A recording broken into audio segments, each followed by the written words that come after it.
శేరిలింగంపల్లి నియోజకవర్గం Alvin colony డివిజన్లో ఎర్రబెల్లి సతీష్ ఆధ్వర్యంలో ఏర్పాటు చేసిన ఇఫ్తార్ విందులో ఎమ్మెల్యే మాధవరం కృష్ణారావు పాల్గొన్నారు. ఈ సందర్భంగా పవిత్రమైన రంజాన్ మాసంలో బీఆర్ఎస్ ప్రభుత్వంలో ముస్లిం సోదరులకు బట్టలిచ్చేవాళ్లమని గుర్తు చేశారు. కాంగ్రెస్ ప్రభుత్వంలో ఏ పండుగ కూడా పట్టించుకున్న పాపాన పోలేదన్నారు. కనీసం పండుగ సమయంలో ముస్లిం సోదరులకు తాగునీరు కూడా అందించలేని అసమర్థ ప్రభుత్వం అంటూ విమర్శించారు.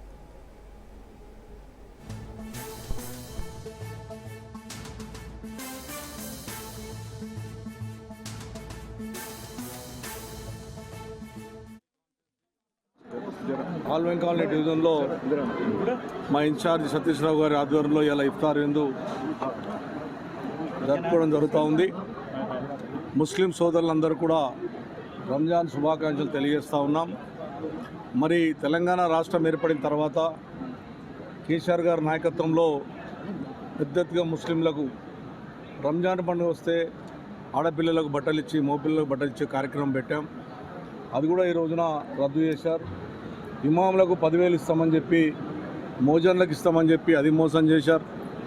ముస్లిం సోదరులను పవిత్రంగా ఈ మాసం రంజాన్ మాసంలో వాళ్ళు ఉర్దూ రకంగా చేస్తూ ఉంటే వాళ్ళకి నీళ్ళు వచ్చే పరిస్థితి లేదు. ఈ రోజున వాటర్ బంద్ అవుతూ ఉంది, కరెంట్ బంద్ అవుతూ ఉంది.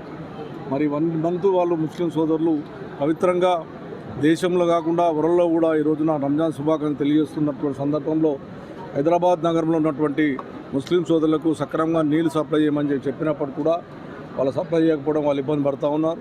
వాళ్ళకి బట్టలు ఇప్పియమంటే వాళ్ళ బట్టలు ఇవ్వలేని పరిస్థితి.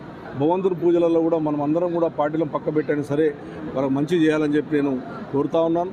అల్లా కూడా అందరికీ ఆశీర్వాదం ఇచ్చి మా తెలంగాణ రాష్ట్రాన్ని అభివృద్ధి కార్యక్రమాలను నడిపే విధంగా అల్లా ఆశీర్వాదం ఇవ్వమని చెప్పి నేను విజ్ఞప్తి